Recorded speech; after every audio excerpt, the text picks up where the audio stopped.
Hello and welcome back to Always Off Brand. I am your co-host, Summer Jubelier, along with Scott Oshman. Good morning. Or should I say Osman? I know what a train wreck that is. What an absolute diaper fire. My last name is. Can we just go there? No, but Scott got mentioned on the Scott Wingo show. That was a massive moment. You have no idea. The Jason and Scott show, it's been around since 2015. Like, I was on that immediately. I was the obnoxious whatever You're writing owner. questions every week. Oh my God. I'm making every employee, listen to it. It was groundbreaking, and it's still one of the biggest, largest shows ever. And I got to mention, and I actually told Scott Wingo, I just saw him. I'm like, you have no idea. I was doing dishes in the sink, and I literally dropped a pan when I heard my name. I'm like, what in the actual? And then Jeremy Dodge. I don't know if I have the everybody. But no, before you say, Scott's about to tell you all that Jeremy Dodge pings him and is like, "Hey, I just heard you on the Jason Scott show." What's funny about that is I had to ping Jeremy Dodge about an agency. I had a question for him. Everybody drink. I need a new drink sound. That sounds like sounds like pee. Yeah, it sounds like pee. It does. But it's kind of going with what's the virus on that cruise right now? I don't want to know. I don't want to know. The Hannah something. Anyways. Hey, you're talking to JD, Jeremy. So I'm talking to Jeremy Dodge. And I'm asking him about like agencies and stuff like that. And then he goes, "Oh, by the way, I was listening to the Scott and Jason show." Yes. This is literally, I have nowhere to go now. I have nowhere to go. That is the pinnacle of my career. I'm out. You can retire. I'm done. There's nothing left. I mean, you only had to kiss an ass for 10 years to finally get a mention. Seriously. These Amazon people, and I'm like, no, you should have me on. What's a guy to do? It was great. But can I talk to you about how cold it is here? No, I don't want to live here anymore, Scott. We got to move. I just came back. Okay, I had quite a journey home from the Digital Shelf Summit, which you'll hear when you hear this. You've already going to hear episodes because it was like Nerdville celebrity. It was like the Met Gala for Nerdville of e-commerce. I'm not even kidding. It was insane the amount of like linky superstars, and I got 4 of them on mics at one time. Which that show's already out, and you probably heard it. But if you haven't, I mean, I got Scott Wingo of the Scott and Jason Scott show. I got Chris Perry. I got Danny Silverman. But the bigger one is I got Carrie freaking Masters, who's now like on a whole nother level. I can't believe you got her to sit down. I feel like that woman must not sleep. She unbelievable. And I actually got to have dinner with her. Aw, that's cute. A bunch of us had dinner, so it was so fun. Anyway, got home at got to bed a little after 1 a.m. Last night. Quick turn for Scotty. And I'm freezing. I wake up and the house is 62 degrees. Oh, because that's perfect for all us perimenopause, menopause women. Oh my God. Lovely. Literally, and I'm not kidding. I almost took a selfie. I put my knit cap on. I put a knit beanie on my head with my puffy jacket. I was about to get my fleece lined pants out. Yeah. What are we doing? I had to take a shower just to like get to body temperature up to some regulation. Are you just trying to get the listeners to think of you naked? No, not. Oh God, please no. Jesus. They're turning it off. That's absolutely going to be cut. Absolutely going to be cut. Oh my God. And what is going on with baggage claim these days? Okay. I don't travel a lot anymore. What happened to this? I thought because they charge so much for baggage, there would be less baggage. Therefore, the baggage would come quicker than an hour after you land. Who'd you fly? Last night was American. Okay. But this is happening with Alaska as well. I'm saying an hour since you pull into the gate. I'm not like the first off. I'm not bougie like you. But, it's like you're down there and it's a flipping hour. I usually don't check now anymore because it's such a pain in the ass, but I had the Always Off Brand banner that I have to check. Yeah, you do have to check Anyway, that. that was 5 minutes that we'll never get back. I do want to go back to what we first started talking about. Well, What kind was of. that? The hantavirus. That's what it's called. It's driving me nuts. Have you been following this thing? No, I don't follow things like this. So, Scott, there's this cruise that's like docked off of the side of a country. I can't remember the exact country where it's docked off to the side at. And there's people are literally passing. Okay, they're docked off of Spain. Okay. What's the common thread here, though, Summer? So the hantavirus, back to the P. Oh, thank God we got back to the P. And this is just, again, I will never go on a cruise. I've never been on a cruise. I will never go on a cruise. What so good news do you hear from a cruise ever? Never. All the bad news is about cruises. So anyways, these people are getting this really bad sickness, and some people are dying, which it's awful. That's horrible. Is this because of Haley Barker's not here, by the way. No, because of hantavirus, which is caused by vermin feces and urine. No, see, why are you doing this? I'm tired. I'm a little cranky. Why are you doing this to me? Well, I mean, just my, thoughts and prayers. God, that's terrible. Again, it's I don't get terrifying. People love cruises. This is no shame to the cruise. No, I'm not judgy. People love them. Yeah. I mean, there was that story. There was an article about like some couple who sold all their belongings to then retire and just live on cruises. Yeah, they're like, it's cheaper. And I've heard about fabulous. Obviously, in the Puget Sound area here in Western Washington, not to drop a pin, but obviously we have a huge Alaska, right? People, they're ecstatic about the Alaska cruises. It's amazing. You know who I'm ecstatic about? Tell me more. This flipping guest, ladies and gentlemen. That's why Scotty needs to get out in the world, because I was out in the world in February in beautiful Palm Springs, and I went to this Future Commerce, Philip and Brian, of course, Brian Lang, Philip Jackson. They have these super killer soirees. Did you go when you went with me? Did you go to a Future Commerce thing? I can't remember, Summer. With Ash? Yes, we probably did. Yeah, where they talked about the hats, the melon hats. Not melon. Was it maybe melon? It could have been. Anyway, they had another one. And I get up and I'm having a nice little beverage and I get to meet our guest. And I said, you know what? You are wicked smart. I love how you talk about this whole AI thing. It's different. I'm into it. Hold on. I got to stop I got to start my new music because YouTube's killing me on the freaking copyright crap. Here we go.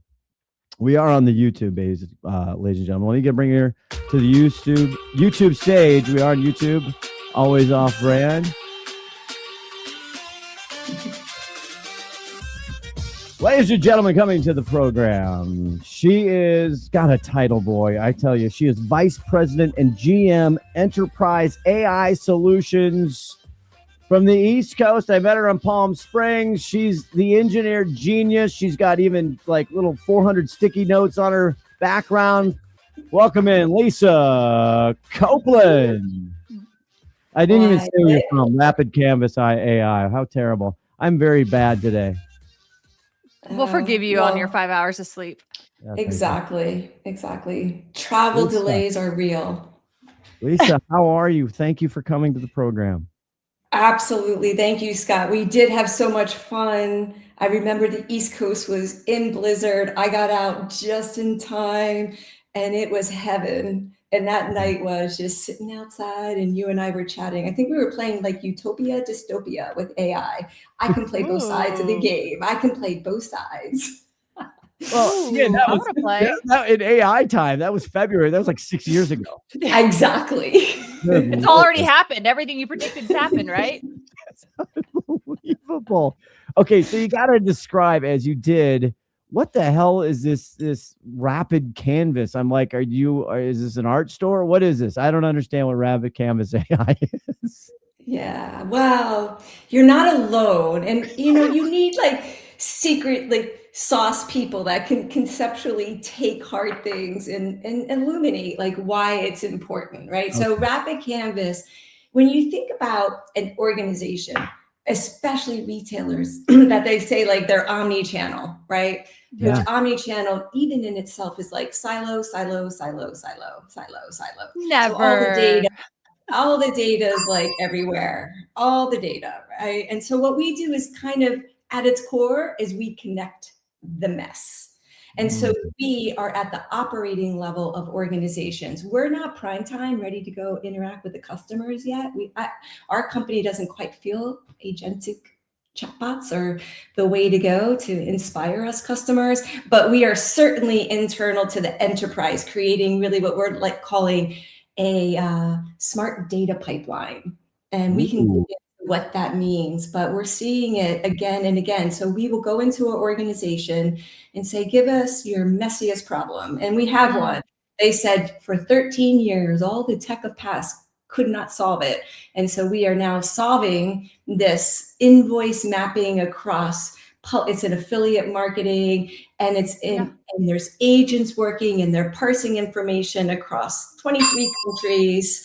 It's 4 months in, and then we look at the pipeline and say, hey, next up is we're going to feed it into your revenue recognition, because all of this mapping to the penny, like financial leaders like that. So we can go into organizations at the supply side, we can go in at the merchandising side and say, how are you making decisions? How long does it take you to make decisions?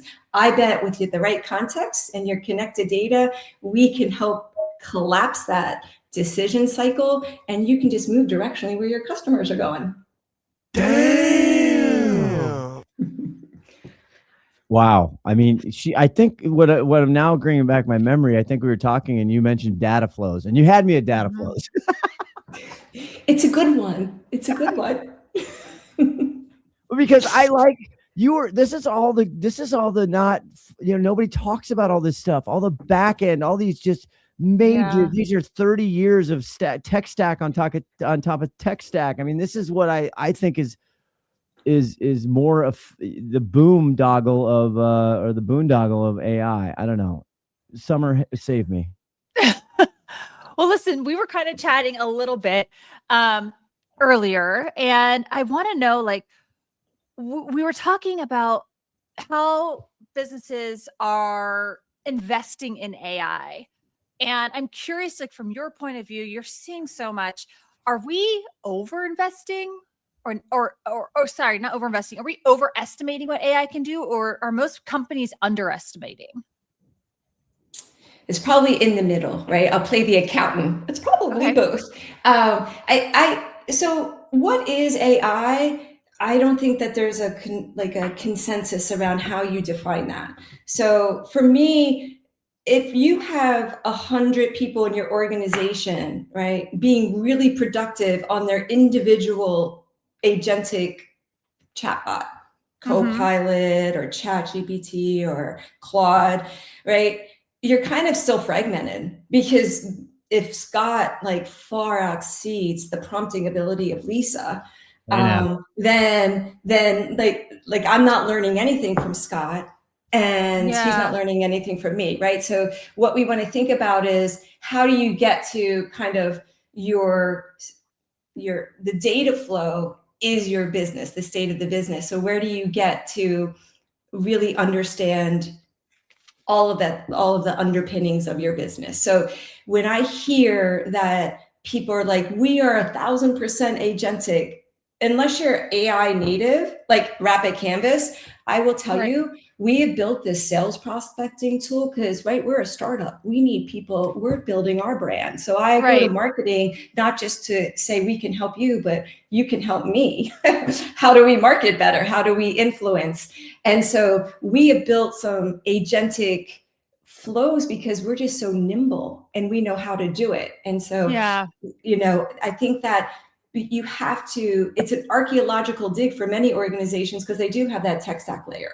And one thing that we can do is build, independent of the tech stack, we can deploy enterprise grade data apps, and it can be like that in perpetuity, or at some point, if it needs to be ingested into your data stack, it's very portable. You own your code with us. You own it. Like, we're not proprietary in that way. You sign up with us and we are like open source for AI. And your tool can then go out and work within a tech stack for a company. Yes. Yes. That's amazing. Because I look at, I mean, tech stack is such a buzzword, but it's true. Like it's very easy to fall into too large of a tech stack. Exactly. You know, I look at like even what I'm doing, I'm like, okay, well, I'm working with these 3 different agencies. They each have their own tech stack. They each kind of do some of the same things, but something's totally different. And I'm like, well, whose data do I go with? And, you know, like I work a lot in Amazon. I'm like, well, do I go with what Amazon's saying? Do I go with what the stack line is saying? Do I go with what this AI is saying? And so it would be great to use that tool to then put it all together and give you a holistic view of what it's seeing. But this is what Lisa and I was like, the pipes. This is you take away the walls, take them on the floors. This is enterprises that have evolved. They're so far behind because they can't, they have bureaucracy. They have they're big ships. And what Lisa and what Rapid Canvas and what we were talking about is there's so much simple gunk. There's just so much buildup of just stuff that needs to be pulled out and redone that can fix these unbelievable complex problems. I mean, it's insane. I was just at the digital shelf, right? These are all major, most CPG. And then also the other interesting is the B2B people, which have more customized, even harder problems. Yeah. And they're like, oh my God, we are saving $1 zillion and a zillion. We're so much better now. So Lisa, I mean, that's what the pipes, the workflows, all the gunk that is built up over 25, 30 years. Because we meet the teams where they're at, how they work. We're not saying, here's how we want you to work, right? Here's how everyone else works. Well, that's boring. And that's not your secret sauce. Everyone, I mean, imagine from like micro personalization. If I had a retailer that knew me to the degree of where I am in the day, I would probably buy a lot more. Right. And so I look at it from the internal organization. We're doing that for them. We are building micro personalized workflows that actually are additive, because as we go into kind of the little game show and some terms that I want to talk about, as we go into that, you'll start to see the importance of understanding collectively your organization and connecting the data so everybody can access it and really realize like insights and then make decisions quicker, because the ability to ingest change and decide what your next move is, you don't have it a year or a quarter anymore. I mean, Scott, you said it. It seems like it's been like 6 years since we talked in February. It's May. It's May. What do you think? Like you're talking about different skills across, you know, your micro personalization, which I love. What do you think employees, like what are leaders? I'm saying this wrong. How should leaders communicate AI adoption internally without creating like a panic? You know, you hear the word AI and I feel like some people are feeling like, well, that's going to take my job.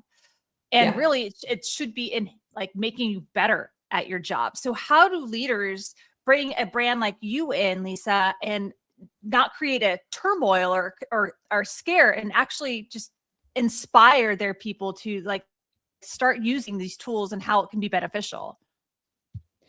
Well, one is, we'll say if your teams are spending 95% of their time collecting the information they need to even present a business case about a decision they want, are you going to eliminate that role? Why not give them more time to actually analyze and get the information? And then if you could make 6 decisions in a month versus 6 decisions in a year, wouldn't that be like optimal? Couldn't you grow more and just keep the same team? You may not have to add new team members, but as you scale, you can scale with the same people. Oh, we snap. Yes. Hold on, you're gonna holler. We snapping. And are you seeing listener, by the way, I just got to tell the listener, because this is like a constant thing now with you, Summer. She's like she's the orchestrator. She's like the conductor. She's literally like giving me hand motions over the Zoom call thing when I'm supposed to hit which sound effect. It's fantastic. But Lisa, what's so great is that we've been working together for so long. He knows what my hand is. I love like that. which button do I want? That. And those things AI can't replace, right? And though at some point it'll be like, I know Summer, she's doing this. Let's probe Scott, or let's just go hit that button ourselves, right? But you have to build that learning over time. Well, it doesn't happen out of the box. It's like go on a frustration treasure hunt. Okay, go to in ERPs just for 100 years, and I've been around almost all of it. They're terrible talking to outside things. This is the biggest problem that we've had. The ERP is the enterprise planning. What's it called? Resource planning or something? Is that the enterprise resource planning? So these are finance, marketing, sales, operations. This is where it all comes together. So if you go into these things, product development, sourcing, supply chain, all these things, there are massive frustrations that one thing doesn't talk to the other. And then accounting is pissed because some cost or expense or some revenue comes in and they have nothing to tie it to because it's coming from somewhere else, Lisa. So rapid canvas that. Rapid canvas that. So what we will say is we don't care where the data is today, right? So we could start with from a finance perspective and a supply chain and people, we could say, let's do a use case to combine the three, right? With an outcome proven. And then we will take the amount of data that we need and the reasoning, because we bring data science too. So we are not a black box. As I told Scott again and again, and I wanted to make a t-shirt, I am not a tool. Rapid Canvas is not a tool. We are not self-service. We are custom bespoke with real kind of creds in the street with our data science, which model to use, when to be deterministic, right? And so we have these conversations and we build with the team. And the beauty of today is rapid prototyping, right? So we can move really fast. Customers can be thumbs up, thumbs down. And then they can say, you give me 15-mile radius for something I want to see. I want to go up to 50 miles. And we say, no problem. We can build a toggle. And we're taking data that is in the usual suspects, right? The Microsoft, we're in these systems and we're taking it and we are adding life to it. So we are building different graphs for it. We are saying, how can we make the data visible for you? We are writing scripts saying hey, you're a negotiator. How about we take 17 different data sources that you spend time collecting and you can call one client? How about we get all that data for you and you can call 10 clients a day and we can give you the talking points. We're still going to need you to say, I don't like this one. This breaks this rule, and we start learning and compounding, but we actually get the people talking to the customers more, right? How do that's you do that, Lisa? important. How do you get people to change, right? People are so resistant. Changes and take the time. Sorry, I can't do it. I can't hear it without saying. Sorry, Sam. I'm not upset by it. I enjoyed it. All right, thank you. I did too. Go ahead. How do we get people to change? Well, this was a big discussion on every conference again, the DSS, the NRF, the shop talks. This is all about leadership change management. Everybody's talking about this because legal, there was an entire breakout with lawyers, because you want to know who's really scared? And sorry, Eva, who's just absolutely shitting their pants is legal departments all over. It's moving so fast and there's so much liability. They don't know what to do. Yeah. So go ahead, Lisa. How do we do it? So, you have to build trust, and that's where people come in. You have to build trust into the process, and you have to listen. I mean, these are not rocket science concepts. So tech does not solve everything at all. In fact, 90% of hiccups that we have come from either communication, misalignment, and we just continually go back. And because, we're doing things in times of a quarter where it used to take a year, you don't build up any resentments with the team because it's just so fast. They just don't have time to be mad because tomorrow they'll see you fixed it, you heard us. And so then as you hold on, resentment. There's no more resentment. I mean, I based my whole life on resentment. I mean, there's nothing like I know resentment, Lisa. Well, there's enough out there. There's cruise lines with diseases. My daughter called and was like, oh my God, energy crisis and this virus. I don't know what to do. So we have enough to worry about. Let's just don't leave your house. Just stay home. I'm such an interrupter today. God damn.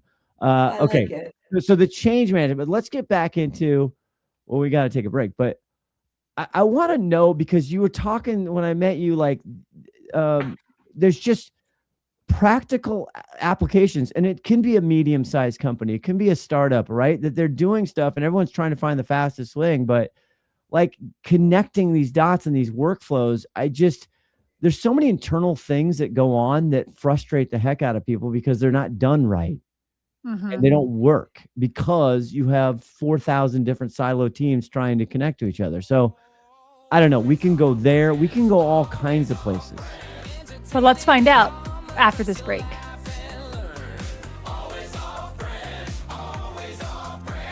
Hi, I'm Melinda Santa, CEO of LookLook.app, and I'm happy to be here today on Always Off Brand. And we are back. Before we took off, Scott was trying to get to how do we help like small, medium, large businesses bring in this AI, and what's it going to do for them? Can you give us, Lisa, just like how have you gone in and made these changes, whether it's a small company or a large, and what effect did it have on them? Absolutely. I mean, our early mission statement was to democratize data science, right? That it shouldn't just be for the companies that can pay. And I mean, you're hearing of like NFL type contracts for some of these data science at the large, which is, it's hard to compete against that. So the combination of, we have agents, engineering agents, parsing agents that are just constantly learning and tweaking along with our people, we can create a value exchange that you amortize your build. So what does that mean? Well, that means like we can take a startup company, Bearded Brothers, that's on our website, that does organic food bars. They're in Whole Foods in different places. But they're really small. And so we set up kind of their agentic manufacturing. They manufacture their own. We curated, they had specific ingredients that they needed, but you want just-in-time inventory. And over 2 years, they've acquired another brand, right? Because of efficiency in the work that we're doing. They now have manufacturing capacity. So they are selling their manufacturing as a new revenue engine. And that's just like an amazing outcome that we just started with. You're not too small for us. We can help you. And here's the things that we can do for you, which is really interesting. And then on the enterprise side, I mean, our co-founders, their first idea was acquired by PayPal. So Rapid Canvas is embedded in PayPal. So we have that end too. So organizations. Humble brag there, Lisa. Little humble brag, the Catholic stay modest sometimes is my disadvantage.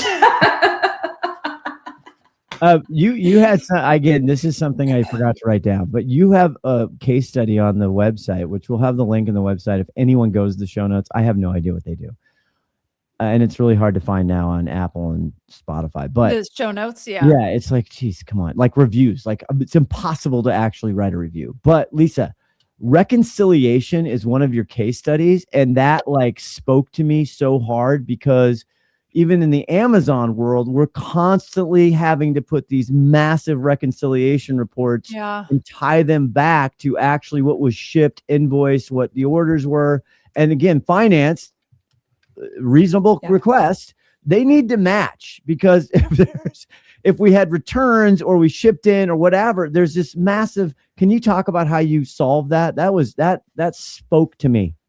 Yeah, I mean, and reconciliation across whether you are like shipping and managing returns in retail, or you are a finance and you are you give loans and you want to securitize your loans and you have 22 different applications that the address must be the same, right? We first can connect through fuzzy logic. Like when you say road and road and road, it means the same thing. And then we can build in, right? Like, you know what I mean? You spell road, RD, and all different, like it means the same. And then we can build in human. Here is a reconciliation that is required. There are 3 instances of road. You, Lisa, go and select the right one.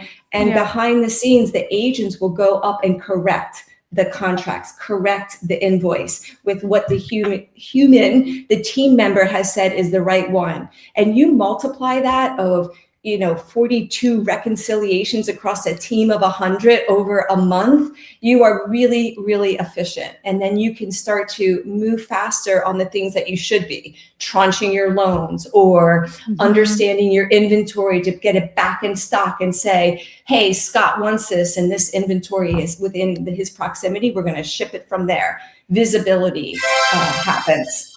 Sorry, I've worn out the bell. You needed a chime because that's great. Okay. Yeah, that's huge. That is huge.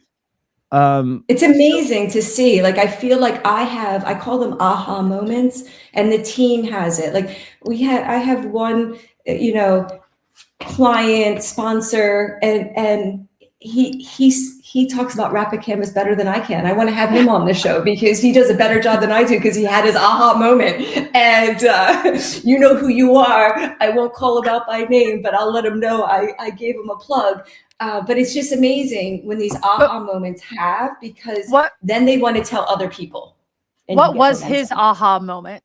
What was his aha moment was the combination of taking static data and bringing it to life, right? So they are a scale business.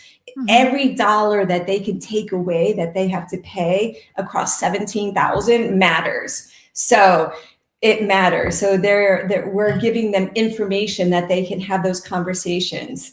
And so seeing the different metrics come to life, and then a intelligent Ask AI that understands only the context of this business. There's no noise. This is their LLM. It's really important to know there's no hallucinations. It's only the context of this business. And they give information to the people about, here's something you're not thinking about. This is a company that you should call. Get on the phone. Yeah. So we're just surfacing things real time, and probably the rapid prototyping, that what we start with and what we end with looks completely different. And it could be a matter of 4 weeks. Like that time, what is time anymore? I feel like it's Friday, but I feel like I've been alive for like a year this week, right? We're just doing so much. Like, I feel like I'm a year older just this week. Summer. As long as it doesn't show here. Exactly. Yeah. I did a mask before this just because I was worried. How's your hat going? Speaking of masking, how's your hat? Oh, it's great. Yes, I wear it. I wear it often. Okay, so I wear it every day. Part of the Faithful 48. There it is. Woo! There's listeners. She's showing off the red light hat. I feel like I'm in Stockholm again. No, I'm just kidding. Okay, Amsterdam. I'm not. Anyway, I had an idea that we could we got to get to our cards, but so long ago, we created a faux brand called Summer's Hats. Speaking of hats. So that's what I thought you were going with when you said, how's my hat going? Yeah, because Summer, what if we could have Rapid Canvas? What if we got Lisa? Because one of the frustrations from manufacturing, even on Amazon or all the retailers, right? Forecasting is so critical. So inventory forecasting by SKU, by month. I was just talking, somebody has to do it every week for like 3 years or something. I've done it every week for my brand. Yes. But I wanted something that had the forecasting, that also had the advertising, also had the promotion, also had finance, basically P&L and margin and KPIs. I wanted that in one place so that I could manage it and have a memory. So I know in period 12 and this week, when I'm forecasting the next year, can you do that for me? And how long would that take? We can absolutely we must talk after this. We can absolutely do that. And it would take probably to have the whole end to end for something of a brand that is maybe just like starting out, it would probably take us about a quarter to get the first. Oh yeah, I mean, again, you need data. At the end of the day, you still need the data. Like, you need the data. And then what I'd like to say is what is also unique about working with us is every month you get office hours with our data science. So we don't get the code as in market, never to be looked at. We look at this as a living system. Your data pipes are your business. And so we come in and add new features. So you could come in, Scott, and say, you know what? I think that the inventory of a year ago is going to look a little bit different this year. And here's why. Can you ingest this data? Can you connect to this new person I'm selling to, whatever it is? And we can say, yes, we can. And then we can inform and calibrate the learnings that then go into your forecast that then can feed into your inventory and change all your decisions. Yeah, because I had an item suppressed last year in February. And so this year my sales are recognizing, but I didn't forecast correct because it didn't remember that for the 3 days or what have you. I mean, these are just constant stuff. Or I got beat on price, so I didn't win, my sales went down or what have you. Like it's hard for us, the people that have to own the forecasting and the account level or the media level, like you, right? You can budget and all these other things. It's just, anyway, it drives me crazy. So it's good. We can create peer benchmarking, price optimization, like all of that can come in because once you have the data connected, building in additional additive logic and insight is like the easy part, right? That's the easy part. Yeah, and shout out humans. So then Summer and myself, we could actually spend way more time and way more brain energy on actually big things that could move the meter. Yeah, that's right. I have one last question for you because I know we got to get to our game. But I want to know, Lisa, what is on your bingo card for AI that you predict will happen in the next 12 months? What's in B6 and O2? Okay. B6 and O2. I have my bingo marker here. No, it's just a Sharpie. In a year, it's a crapshoot. Who actually knows? Yeah, the companies, of course. Yeah. What I do know and fundamentally believe and am passionate about is that companies that start on the journey, understanding that their mess is okay and you can get started and just say, I'm in, kind of like training for a marathon. You don't start and say, I'm going to start and run 26 miles. Oh no, you do incremental, like run a mile. And then the next week, run a mile and a quarter. And then the next week, and you could look at building your contextual engine in the same ways, only in a matter of months or weeks. We're not talking years, but set realistic expectations and start where the mess is that hasn't been able to be solved, because then you have the best foundation. So that's my prediction of like who's going to win.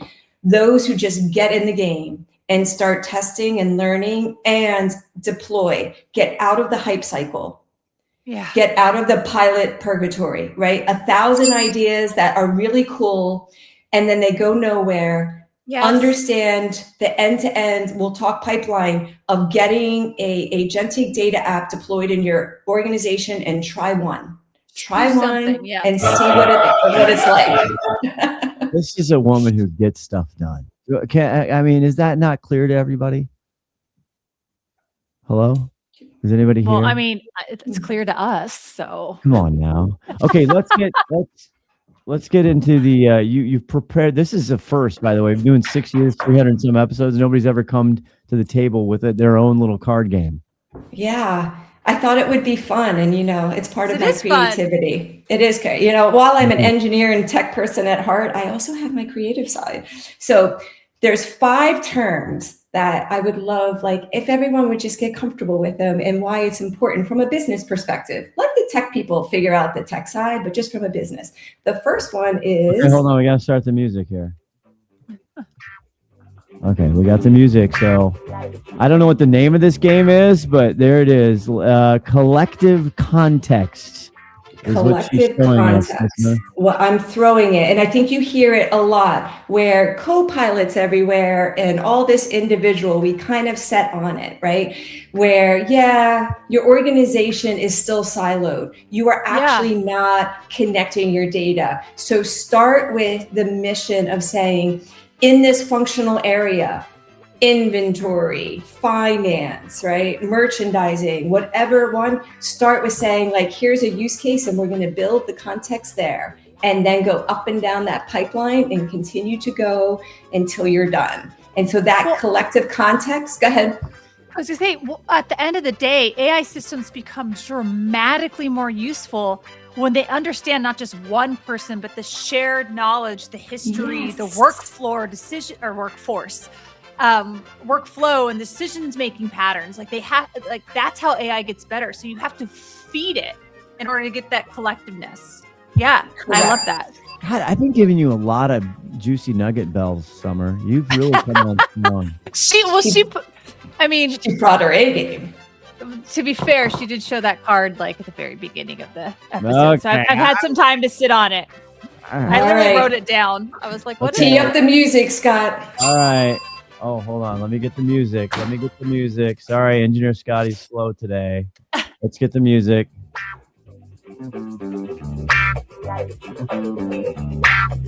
The next card that Lisa is holding up is memory. Memory. Scott walked me into this. So you already know the value. How frustrating is it? So your business is rich, only you don't know it because memory walks out the door or it isn't captured anywhere. God, I didn't know that card was coming when I told that story. You did not. But and I like this term. I think it's probably outdated and shouldn't be used anymore. I'm not sure. So what I remember when I was at startups, Lisa, I was at a startup for 9 years. Whenever we would lose someone, it'd be like they had so much tribal knowledge, and when they were gone, the knowledge went with them, and we were just like scrambling because we're like, and then you're making the same mistakes again because the person who knew, like, we tried that 4 years ago. Here's why it didn't work. You're just repeating the same mistakes because you didn't have that information. Exactly right. So what we're saying. Sorry, that was not a buzzer. That was. I know. What the Scott buzzing me? Sorry, I had a touchy finger.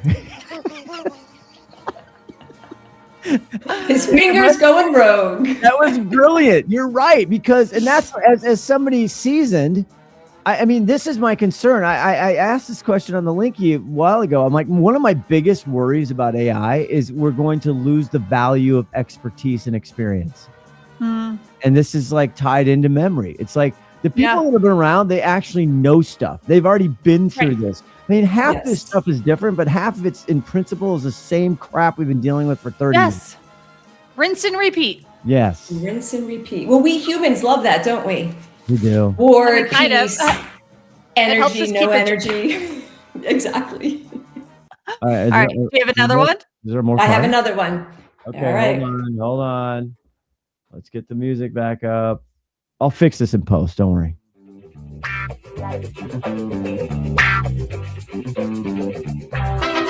God, I went to Arizona State. This is a big word. Ontology. Ontology. Lisa's holding up a card. Ontology. Very nice handwriting, Summer, by the way. Doesn't she have very nice handwriting? Very nice. Yeah. Yeah. Well, I was left-handed. I went to Catholic school. I now write neatly with my right hand. You can dig into that all you want. So yeah, well, or connections.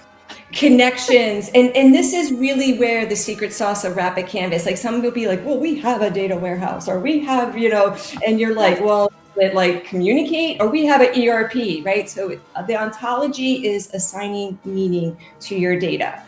And it doesn't matter where your data is in the Rapid Canvas world, because we can go get it, and then we can build the semantics and the semantic layer and assign the meaning to it. So then once it's done, you are on your way to some really good learnings. And again, wait, ontology means connections. Again, I'm sorry. Did you know that, Summer? Did you look it up? Because I don't know what ontology meant. I mean, I did get a really good score on the SATs. Just saying. You did go to University of Portland. That's she. That is, you got to be a brainiac to get in there to be a mighty pilot. Okay, so connections and meaning. Yeah, it the really reason things are working together. Yes. Okay, meaning is because I asked you this in my email, and Summer and I used to have a little bumper about this. It's like, what does it mean, and why should I care? You remember that, Summer? Yes. That's how we want to know. This is why you should care, because if I give you an Excel sheet of all of the state of your business in rows and columns, you can't do anything with it. No, you just can't. You can't interrogate it. You can't build context about how the things are related and associated, right? Where if this date something happens and the inventory takes a deep thing, we should look into something else and surface that. It's just static data. And that's what a data infrastructure is. And the ontology is elevating your data to building the meaning of it. Yeah, it's operational intelligence. It's bringing in all the information and giving you something to do with it. And because all of these companies have so much data, but none of it's connected anywhere. And it's the so what, Scott. So I love that you brought that up because it's so true. Yeah, this also, I think the people that are doing stuff are below the management or executors or tactical people or whatever. This is what frustrates them when the leaders see a spreadsheet or they see some data, they see something, but there's no, like you just said, it's just like it's on its own. It's already biased. It's flat and it's biased and it doesn't have the contextual, it doesn't have the memory, it doesn't have all this stuff. And then they make decisions that piss everybody off. Exactly. Or is that just me? Oh God. Okay. Seriously, Lisa Copland, ladies and gentlemen. What are you even doing? Okay. Wow. That was amazing. So I wanted, if we could, go ahead, Lisa. Agentic capital one, right? Where we talked about like currency, it used to be like cow heads. And then we were like in the 60s, like, don't humans have value? Shouldn't we assign human capital? And that term came in HR. And now we want to start thinking about agentic capital because it's going to deliver value, compounding value. But okay, that makes me think about like, isn't there, and I'm on the other side of it, I guess. I'll get this out. Don't worry. Yep. Isn't there bad AI right now? Aren't there bad agents? You just and like your bad bots. Yeah, bad bots, good bots. Well, I think they're bad if it's the data that it's pulling from is bad. Yeah, but I mean, the instructions they're given. Prompts, there are people giving instructions to kind of confuse the situation as well. But when you, as an enterprise, and that's what I'm talking about, and you own your LLM and you build your context and the parameters are like, this is the only task of this agent with governance, there really isn't a risk of rogueness going on in the agent, right? It's just more the compounding, like they can get smarter. We heard one company say they've probably built 900 of the same agent across all the different functions. Really? Because we always say here, silos equal sadness, and that's not like AI ain't fixing that. AI is not fixing it. Right? And I was like, what is it not fixing? Seriously. So what? How do you? I'm gonna give Jubelier an applause. I just want to know what half the sticky notes are behind you. I know. I like almost like the flower looking one. I know. This is my gardening carpet. Because the ways of working, Scott and Summer, is the most important thing. I took notes, Summer. I prepped hard for this. Lisa's too damn smart. I couldn't come in blind. I watched the video on the Canvas AI, Rapid Canvas, the little video. I tried hard. So Lisa, what is AI not going to do it? What is these agents? Everybody can build an agent. I'm looking out my window going, where the hell are the agents? What can they not do other than mow my lawn? Yeah, well, agents aren't replacing humans, that's for sure, right? I mean, they can't do that because we have this like secret sauce of intuition and creativity that just it's like second to none. I mean, I don't know. I also have a new appreciation of bees because I watched Begonia, and I was like, oh, I never thought about bees being the top of the food chain, but that made me think like maybe we aren't, because if bees go away, we're messed up. How crazy was that movie though? That movie was insane. I tried to get my husband to watch it, and he was like, "What are you watching, Summer? I cannot watch this." It was so good. So agents, they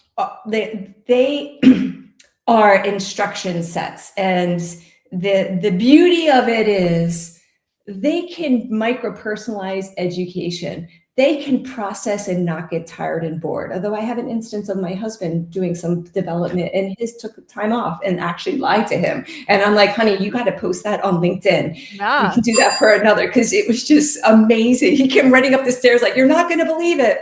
And you're like, I do believe it. So we're giving instructions. We're giving instructions to our large language models, right? The four, when I say we are, when I talk about rapid canvas and enterprise, we are not instructing the LLM in this way, right? It is the large language model with the capital L. So they're giving instructions to probably say, feel more human or emote or do these things. And part of it is, I guess, we're lazy and we like to lie because you see it again and again, so agents, they need hydration, right? They need nurturing. They need time to catch up to speed. So think of like your first agent as an intern, maybe a college graduate, because their compute power is not anywhere like ours. It's just they can synthesize the entire world of any documented digital information and come back to you with an answer. However, that scope and not giving them the right context, they can be misinformed and not actually know what you mean. So agents are confused, and they're dependent on us. They're dependent on us, and so you hear conversations about it going rogue and all of that, and through the history of like any monumental change, if we go through like a little trip down history lane, you can think of fire. And so here's how I liken AI to fire. When fire was first created, I'm pretty sure the three of us would be like, this is awesome. I'm going to sleep by it. It keeps me warm. I'm going to like hunt my animals, and I'm going to cook my food because it's easier to chew and it tastes better. And ow, I burnt myself. Or, oh my God, this caught on fire. Move a little bit away, right? Yeah. I got hurt. It caused some pain. Maybe I set the woods on fire and we had to run and start fire someplace else. Oopsies. Whoopsies. Now there's also going to be people who are like, well, I'm going to be 30 yards behind where Scotty O and Summer and Lisa are, right? We're just going to dabble around and watch what you're doing and peek our head up, and maybe we'll get an inch closer, and maybe some of them will freeze to death or starve to death or get like botulism because they didn't cook their food. And then you have the masses who just are like completely in another area. Like, it's so dangerous, I don't even want to look at it. I look at AI the same way. I look at it exactly the same way. We're going to have the good, the bad, and the ugly because we're doing it. Humans, we make it and we use it. Yeah. I love that. Yeah, we're flawed by nature, and some more than others. Thank you for that, Summer. It's a good call out. I can't disagree. I have no argument against that. Lisa, you are just an breath of AI fresh air. Yeah, this has been great. Lisa, how can our listeners find you? I am on LinkedIn. I am somewhat shy, believe it or not. I'm working on my persona. So you can find me at LinkedIn. You can go to the rapidcanvas.ai and book a meeting if you want to talk more. And we can just talk about anything like AI. It doesn't have to be Rapid Canvas specific. Just if you have questions, book some time with me. It's available on the Rapid Canvas website or on my LinkedIn. I'd love to talk because I learn a lot. Just do what I did when we talked 80s sitcoms. We talked music. We talked a lot of different stuff. You remember that? Do you remember? Yes. You think she forgot from a few months ago? I don't know. I mean, I don't. 80s music. Remember, we had the whole sitcom thing. We had the thing, and then because we were, let's just say, had a couple years on a lot of the people in that little happy hour. We did. That's okay. We did. So there's this podcast called Las Culturistas, and they ask everyone, like, what are 3 shows that influenced you culturally growing up? Oh boy. Now I'm gonna I'm gonna be really honest, so feel free to laugh, but Charlie's Angels. I was like, I want to be all 3 of them. It was like the first for me, the first females who were like doing shit stuff. Oh my God, Lisa Copland. You could be the official. I don't know. We got to figure out this AI. We have official contributors. So if something comes up and I just need to, like, you have to answer these questions, or there's a big story. Like you could be the official, I don't know, AI pop by. AI pop I would by. love that. Ooh, I would AI love that. by Summer, that's good. I agree. I know. Thank God you are good. Just so much better. All right. We will be back. We'll wrap this up, and I know the flowers are going to be just blooming on Lisa Copland. We'll be back right after this with more. Thank you, Lisa, for coming on. Hi, I'm Bette Bentley, the founder and CEO of Skimpy's, and you're listening to Always Off Brand. Lisa Copland, I mean, how you doing? Oh my God, she's brilliant. She's so fun. She's so engaging, but like the history and knowledge that she has is fascinating to hear. I just love how she was connecting all of these tools that we all use and putting it together. I just really, and there, there's a lot of people who do that. She's a computer science. She is an engineer by trade, but she just has this way of explaining it that, like, I can understand. Yeah. It's not easy to do. I mean, you understood, and I was dying when you were like, so what does ontology mean? What I don't know what ontology means. And you're like, looking ontology.